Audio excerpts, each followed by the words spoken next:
और राजनांदगांव से बड़ी खबर है। स्वास्थ्य मंत्री टीएस सिंहदेव का बड़ा बयान, मैं बीजेपी में कभी नहीं जाऊंगा, ये कह रहे हैं टीएस सिंहदेव। बाकी भविष्य में राजनीति क्या रंग लेती है ये नहीं पता। ये बड़ा बयान आया है और टीएस सिंहदेव का। स्वास्थ्य मंत्री टीएस सिंहदेव कह रहे हैं कि मैं बीजेपी में कभी नहीं जाऊंगा, बाकी भविष्य में राजनीति क्या रंग लेती है ये नहीं पता। तो राजनांदगांव से बड़ी खबर, अहम खबर है। स्वास्थ्य मंत्री टीएस सिंहदेव का ये बयान किस संदर्भ में आया है ये भी समझना जरूरी होगा। आप जहाँ जाते हैं सियासी गर्मी बढ़ जाती है। के लिए हम लोग आए हैं और लोकार्पित करके जो बच्चे वहाँ पढ़ेंगे उनको सुविधा युक्त वातावरण मिले, व्यवस्थाएं मिले, ये शासन की मंशा है। मंत्री जी, यहाँ बूढ़ा सागर है जो पूर्व सरकार के कार्यकाल में करोड़ों रुपए का घोटाला हुआ है, जांच नहीं हो रही, उसकी ना कार्रवाई नहीं हो रही। अब इस बाबत मैं सीधे तो कुछ नहीं कह सकता। अगर कोई कंप्लेंट ऐसी है मैं मुख्यमंत्री जी के पास भिजवा दूंगा उसको, मेरे को अगर आप दिला दें। हड़ताल पर है, ये अपने मामले हैं, तो किस तरह से इसमें मैटर को देखा जा रहा है? जो मरीजों को मांगे अपनी जगह है, मांग करने में कोई हर्जा भी नहीं होता और उसमें कुछ तथ्य भी हो सकते हैं, लेकिन हड़ताल पे जाना ये मैं उचित नहीं मानता, क्योंकि स्वास्थ्य की सेवाएं निरंतर मरीजों को प्राप्त हों जो कि कई बार जीवन मृत्यु से संघर्ष करते रहते हैं, वहाँ स्ट्राइक करना उचित नहीं होता है। और स्ट्राइक करके आपको आपकी बात सुन ली जाएगी, ये तर्क भी मैं सही नहीं मानता, क्योंकि बात तो आप बोलोगे तो ऐसे भी सुनी जाएगी। डॉक्टरों की कमी है अस्पतालों में, इसको लेकर क्या करेंगे? भर्ती होते जा रही है डॉक्टरों की, फिर भी कमी है। मेरे ख्याल से एमबीबीएस डॉक्टर्स की तो करीब करीब पूर्ति हो जा रही है, और स्पेशलिस्ट जो डॉक्टर्स हैं, एमडी एमएस हैं, इनकी करीब 125 से आज 600 से 800 के बीच में, 700 के आसपास डॉक्टर्स हमारे पास उपलब्ध हुए हैं। फिर भी 700-800 हमारे को और चाहिए। तो ये डॉक्टर्स की कमी बनी हुई है, जिस कारण से स्पेशलिस्ट हमको नहीं दिखते। बजट में नियमितीकरण शामिल होगा कि नहीं होगा? ये तो मुख्यमंत्री जी ही बता पाएंगे, वित्त मंत्री जी, और बजट की बात तो पहले बताई नहीं जा सकती। लगातार हर साल 1500 से स्पेशलिस्ट डॉक्टर निकल रहे हैं, लेकिन सरकारी अस्पतालों में डॉक्टर नहीं है। 1500 स्पेशलिस्ट नहीं निकल रहे, 1500 एमबीबीएस निकल रहे। 200 से 250 जो डॉक्टर हैं ये। और न्यूज 18 संवाददाता राकेश यादव हमारे साथ जुड़े हैं। राकेश, कई मसलों पर बोले स्वास्थ्य मंत्री टीएस सिंहदेव, बजट पर भी बोले और स्वास्थ्य व्यवस्था पर भी बोले, लेकिन जो बात बीजेपी में जाने को लेकर उन्होंने कही है कि भाई मैं कभी बीजेपी में नहीं जाऊंगा, क्या संदर्भ था सवाल का और क्यों ये सवाल उठा? जी, उन्होंने कहा कि आप मीडिया द्वारा पूछा गया सवाल कि क्या आपका राजनीतिक भविष्य रहेगा, कि आप कहाँ जाएंगे, कैसे। तो उनका कहना है कि मैं भाजपा में कभी भी नहीं जाऊंगा, और उनकी दूसरी बात ये थी कि उन्होंने यह भी कहा कि मैं कोई भी दूसरी नई पार्टी नहीं बनाऊंगा, लेकिन उन्होंने यह भी कहा है, इससे भी नकारा नहीं जा सकता, कि उन्होंने कहा है कि राजनीतिक भविष्य क्या होगा वो आने वाला समय बताएगा, इससे अभी मैं नहीं बता पाऊंगा। तो कहीं ना कहीं दूसरी चीजों के संकेत भी उन्होंने दे दिए हैं इशारों में, टीएस सिंहदेव ने, जो प्रदेश के स्वास्थ्य मंत्री हैं। जी, इशारों में, यानी कि वो ठीक है बीजेपी में नहीं जाने की बात कह रहे हैं आप, जिक्र भी कर रहे हैं कि आगे क्या रंग लेगी सियासत, इसके और कोई संकेत? और जो छत्तीसगढ़ में जो सियासी हलचल इस वक्त बनी हुई है, कहा यह भी जाता है कि कई बार उन्होंने दावा भी किया सीएम पद के लिए, लेकिन वो उन्हें नहीं मिला। ये क्या और ग्राउंड में इसके नीचे है राकेश? जी हाँ, निश्चित ही ये कह सकते हैं कि उन्होंने तो यह कह दिया है कि मैं बीजेपी में नहीं जाऊंगा और मैं नई राजनीतिक पार्टी नहीं बनाऊंगा, क्योंकि उसमें पैसा बहुत ज्यादा लगता है। तो उनका कहना ये दो चीजें तो क्लियर हैं, लेकिन और भी विकल्प खुले हुए हैं। जैसे धीरे धीरे आप जो पार्टी है वो भी छत्तीसगढ़ में अपनी राजनीतिक भविष्य टटोलने की कोशिश कर रही है। और आपको बता दूं कि आज आप पार्टी की विधानसभा की जो तैयारियां हैं, जो छत्तीसगढ़ के प्रदेश प्रभारी हैं संजीव झा, वो भी राजनांदगांव। जी, चलिए, ये तमाम बातें जानकारी राकेश यादव देते हुए बहुत शुक्रिया राकेश आपका इस पूरी जानकारी के लिए। अगली खबर का रुख करेंगे। रायपुर से बड़ी खबर है। रायपुर पहुंचे हैं धीरेन्द्र शास्त्री महाराज। पंडित धीरेन्द्र शास्त्री का बड़ा बयान आया है रायपुर में। हम शस्त्र और शास्त्र दोनों जानते हैं, और हम विवादों में नहीं पड़ना चाहते, हम हिंसात्मक नहीं हैं, ये कहा है धीरेन्द्र शास्त्री ने। और अंधविश्वास फैलाने के आरोप पर उन्होंने कहा कि मैं चुनौती स्वीकार करता हूं, रायपुर में चुनौती स्वीकार करता हूं, मैं कोई संत नहीं हूं, जैसे को तैसा जवाब देता हूं। आपको बता दें कि रायपुर पहुंचे हैं पंडित धीरेन्द्र शास्त्री महाराज, और पंडित धीरेन्द्र शास्त्री का बड़ा बयान आया है। वो कह रहे हैं कि हम शस्त्र और शास्त्र दोनों जानते हैं।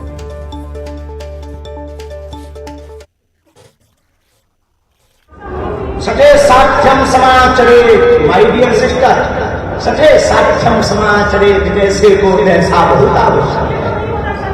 हम कोई संत तो है नहीं, हमने कोई घोषणा की। आप हमारा डिस्क्लेमर देखिए दरबार का। डिस्क्लेमर ये है कि आप हमारे पास मत आइए। ये जो हमारे खिलाफ शिकायत की है, पहली बात तो अभी तक कोई लीगली कार्रवाई होती नहीं है, न हो सकती। अगर वो लीगली करेंगे तो हम नहीं करेंगे, क्योंकि हम डिस्क्लेमर दे चुके हैं। दूसरी बात यह है पोषित लोग हैं, इनको फंडिंग मिलती है और इन्हें साधु संतों को टारगेट करना है।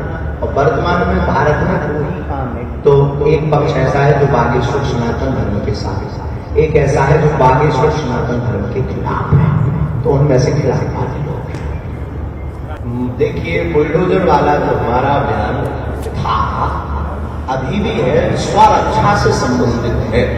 आत्मरक्षा के लिए अगर बुलडोजर रखना है, अगर भड़काऊ बयान है। तो पंडित धीरेन्द्र शास्त्री जिन्होंने आज कहा कि वो शस्त्र और शास्त्र दोनों जानते हैं, और जो भ्रम फैलाया जा रहा है उसका सीधा जवाब भी वो देते हैं। ममता लांजवार न्यूज 18 संवाददाता हमारे साथ जुड़ी हैं। ममता, लाखों भक्त हैं, फॉलोअर्स हैं पंडित धीरेन्द्र शास्त्री के। सवाल कहीं और से उठे, अब जवाब छत्तीसगढ़ से उन्होंने दिया है।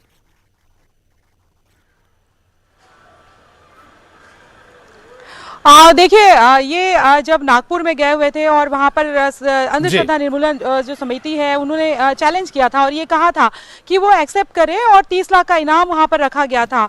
उसके बाद में अंधश्रद्धा निर्मूलन समिति की तरफ से ये जवाब आया कि वो जो है अपनी इस चैलेंज के बाद में कथा छोड़कर 2 दिन पहले ही चले गए और उन्होंने एक्सेप्ट नहीं किया। अगर सारी चीजें दिव्य दरबार में इतना कुछ जो है वैसा ही है जैसा वो बताते हैं कि वहां पर दिव्य शक्तियां काम करती हैं, तो उन्हें चैलेंज एक्सेप्ट करना था। और ये हम भी चाहते थे कि जो चीजें जो अंधश्रद्धा निर्मूलन समिति है उनका कहना था कि जो हम नहीं जानते वो भी हम भी जानना चाहते थे चीजों को लेकर। इसके बाद वो लगातार जो है पूरे देश भर में इस बात को लेकर चर्चा हुई कि उन्होंने चैलेंज क्यों नहीं स्वीकार किया जब सब कुछ जो है वो इतना पारदर्शी है। अब यहाँ पर रायपुर में इसी को लेकर सवाल किया गया और जाहिर तौर पर पूरे देश में जहां पर भी वो जाएंगे ये सवाल होना ही है। छिंदवाड़ा में भी उनसे सवाल किया गया, तो इस पर बागेश्वर जो धीरेन्द्र शास्त्री है उन्होंने कहा कि वो जो है वो यहाँ पर चैलेंज स्वीकार करते हैं और उन्होंने कहा कि किराया हम दे देंगे, वापस आ जाए। अब देखना ये है कि क्या अंधश्रद्धा निर्मूलन समिति की जो टीम है वो यहाँ पर आती है। दूसरी बात अगर हम बात करें तो इस प्रेस कॉन्फ्रेंस में उनसे सवाल भी किए गए, जिस तरह के जवाब उनका आया था इस बात को लेकर भी सवाल उठे थे कि जो संत की जो भाषा है इस तरह से नहीं होनी चाहिए। जो तथाकथित उनके जो अनुयायी है जो उन्हें संत कहते हैं, तो ये किस तरह की भाषा है जब वो राम को मानने की बात करते हैं। राम जो है वो मर्यादा पुरुषोत्तम है, तो इस पर उन्होंने कहा कि मैं अपने आप को संत नहीं कहता हूं, मैंने कभी अपने आप को संत नहीं कहा है। तो जाहिर तौर पर ये उनके अनुयायियों के लिए भी एक बात है कि जब उन्होंने प्रेस कॉन्फ्रेंस खुद कहा कि मैं अपने आप को संत नहीं कहता हूं, कहीं ना कहीं उनकी भाषा पर भी लगातार सवाल उठते रहे और अभी भी अगर हम बात करें तो भाषा पर ही सवाल उठ रहे हैं। जी बिल्कुल, भाषा पर सवाल उठाए गए। बहुत शुक्रिया ममता जानकारी के लिए। अगली खबर का रुख करेंगे। नियमितीकरण की मांग को लेकर प्रदेश के संविदा कर्मी 5 दिन से हड़ताल पर हैं। हड़ताल के तीसरे दिन संविदा कर्मी प्रदेश भर में मनोकामना, श्रीफल और ज्ञापन रैली निकाल रहे हैं। मुख्यमंत्री के नाम संविदा कर्मी कलेक्टर को ज्ञापन सौंपेंगे। पोस्ट ऑफिस जाकर भी सीएम के नाम पोस्ट करेंगे। संविदा कर्मियों ने 26 जनवरी तक नियमितीकरण का अल्टीमेटम दिया।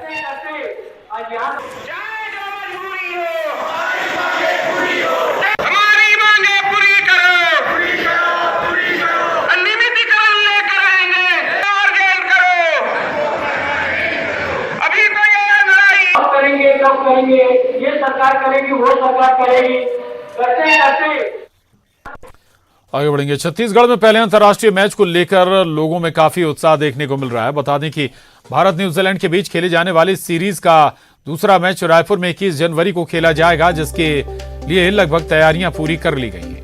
19 जनवरी को दोनों टीमें रायपुर पहुंचेंगी, जहां 20 जनवरी को अभ्यास करेंगी। वहीं मैच को लेकर लोगों में इतनी उत्सुकता है कि मैच के सारे टिकट भी बिक चुके हैं। वहीं आज फिर लोग ऑनलाइन टिकट ले सकते हैं।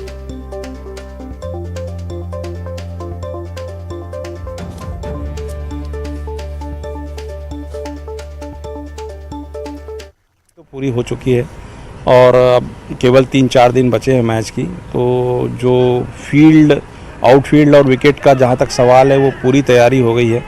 अभी आप आउटफील्ड जाके देखेंगे तो एकदम लश ग्रीन दिखेगा, बिलियर्ड्स टेबल जैसा। और बाकी जो तैयारियां हैं, कुर्सियां जो रिप्लेस करनी थी, पार्किंग की व्यवस्था है, बैरिकेड्स करना है, पानी की व्यवस्था करना है, खाने पीने की व्यवस्था करना है, पार्किंग की व्यवस्था है। जी 19 तारीख को उन लोग चार्टर्ड प्लेन से दोनों टीम आ रही है।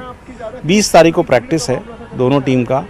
21 को मैच है। अभ्यास का कुछ समय निर्धारित किया? हाँ, एक अभ्यास जो है वो न्यूजीलैंड टीम 1 से 4 दोपहर का टाइम है और भारतीय टीम का प्रैक्टिस का समय 5 से 8 फ्लड।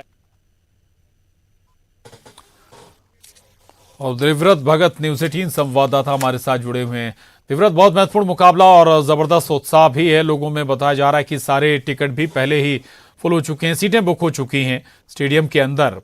क्या व्यवस्थाएं क्रिकेट एसोसिएशन और प्रशासन ने की हैं मैच वाले दिन के लिए?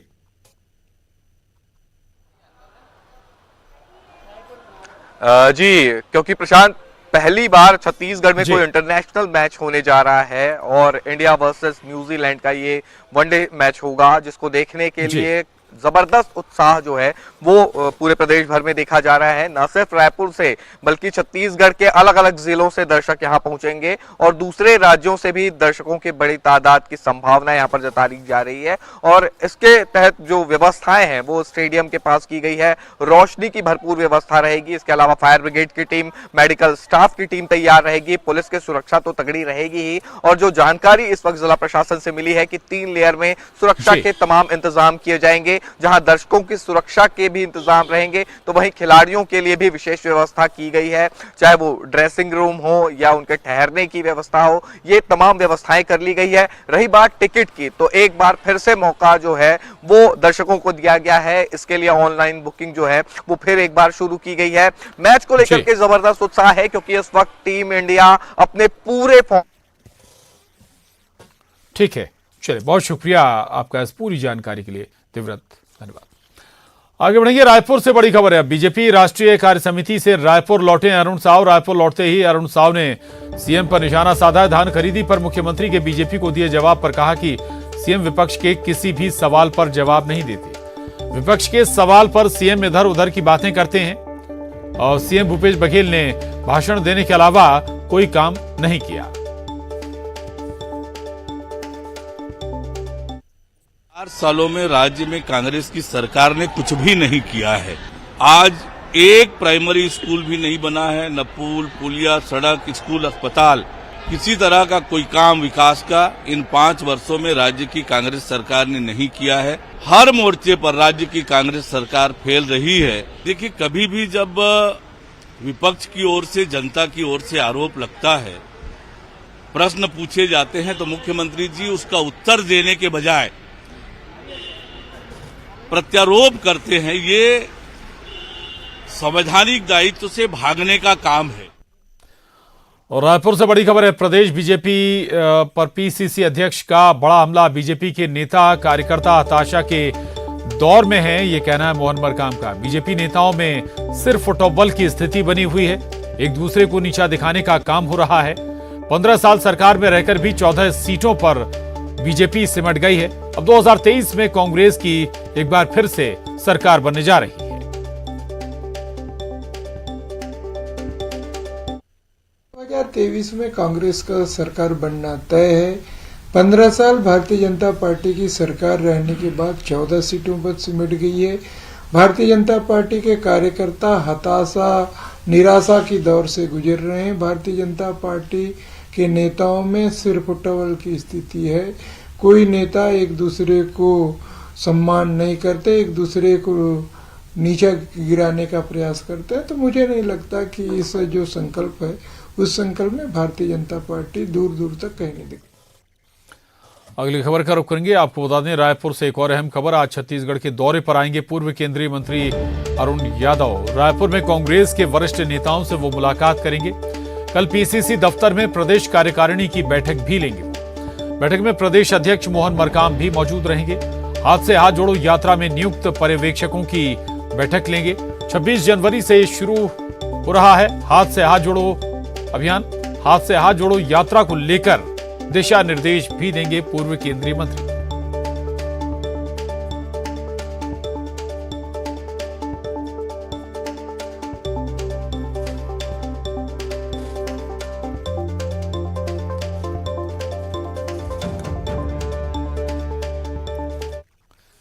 और मनेंद्रगढ़ से बड़ी खबर है। भरतपुर इलाके में मिले 2 और तेंदुए के पगमार्क। एक तेंदुए के पकड़ाने के बाद भी रेस्क्यू ऑपरेशन अभी भी जारी है। कुमकी हाथी से पेट्रोलिंग की जाएगी। 11 लोगों की टीम रेस्क्यू ऑपरेशन में जुटी हुई है।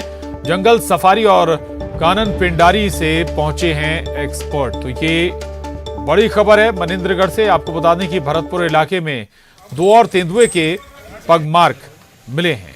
एक तेंदुए को हालांकि पकड़ लिया गया है और उसके पकड़े जाने के बाद भी रेस्क्यू ऑपरेशन अभी भी जारी है तेंदुए को पकड़ने के लिए।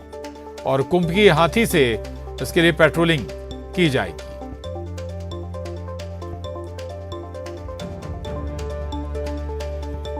तो आपको एक बार फिर बता दें, हालांकि एक तेंदुआ अभी तक पकड़ा जा चुका है, लेकिन 2 तेंदुए के और पगमार्क मिले हैं, पैरों के निशान मिले हैं और इसीलिए अभी भी रेस्क्यू ऑपरेशन रोका नहीं गया है और हाथी के माध्यम से पेट्रोलिंग की जाएगी। 11 लोगों की टीम अभी भी रेस्क्यू ऑपरेशन में लगातार जुटी हुई है, उन तेंदुओं को खोजने में जुटी हुई है। जंगल सफारी और कानन पिंडारी से खासतौर से एक्सपर्ट यहां तेंदुओं को पकड़ने के लिए पहुंचे हैं। एक तेंदुआ पकड़ा जा चुका है, तस्वीरें भी आपको दिखा रहे हैं। इसके अलावा 2 और तेंदुओं के पगमार्क भी मिले हैं, पैरों के निशान मिले हैं और इसी लिहाज से अभी भी जो रेस्क्यू ऑपरेशन है वो रोका नहीं गया। सुजीत शाह हमारे साथ जुड़े हैं और जानकारी के साथ। सुजीत, अभी भी नहीं रुका रेस्क्यू ऑपरेशन। ये भी साफ नहीं हो पाया कि कौन सा जो तेंदुआ है वो आदमखोर हो गया था।